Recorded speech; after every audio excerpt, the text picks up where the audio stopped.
ก็พี่น้องเขาหันป้อยสังรองกำพองขี่จ้างกำพองขี่ข้อนี่พี่น้องเขาวนถึงสื่อพองค่ะก็สอนเขาว่าได้ก็ปดด้วยลีๆที่มันก็ห่างลีก็เองกับเขาเนาะก็หนาพอมาวนลึกๆเต้มันก็ทำเตเป็นเทียงเมียวนั่นขนาดนี้เป็นซึ่งหือลาเนี่ยมันซึ่งหนังในเมืองไทยเนี่ยเนาะหลวนจ้องในเปิ่นที่จะให้ใส่โคเมียวเหลียวกันค่ะเนาะโคหลวนจ้องเนี่ยก็เปิดสังแรกเขาให้ใส่โคเมียวเหลียวกันลาเนี่ย ก็เปิดว่ามันเพราะว่าให้ใส่ภาษามันมาหน่อยนี่จ้านเป็นลูกสัตว์เทก็จะใส่โคหางลีโคกาคันใหญ่ขนาดมานั่นขนาดเนาะแล้วก็จากคนผ่านก็ทำแต่ใส่โคยอกโคมปัวหางลีมาเนี่ยกำในประมาณยากันในมันจะมีหันหน้าเล็กนาใหญ่นั่นน่ะเนาะแต่เลยหันหน้าเล็กนาใหญ่ให้แหละมันเต็มพวกเข้มเล็บตาห้าซึ่งหิวกับหูเปิ้นก็ให้ใส่มาเมียเหลียวกันนั่นน่ะเนาะ อันป้อยสังร้องในก็ตี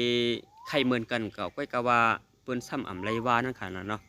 ป้อห่ำวนลึกป้อห่ำวนน้ำได้ก็หางลีต่างก็ไรก้อยกะว่าป้อมาวนลึกๆวนเอาน้ำคึกมันก็ตีเปื่อนกันกูจะสังร้องอันที่เปิ้นป้อมีสังนั้นกูเปิ้นใจเล็บค่ะไรไหนป้อให้ลีแต่ถ้าว่าขี่ข้อหนังกันในก็หางลีตาค่ะเนาะ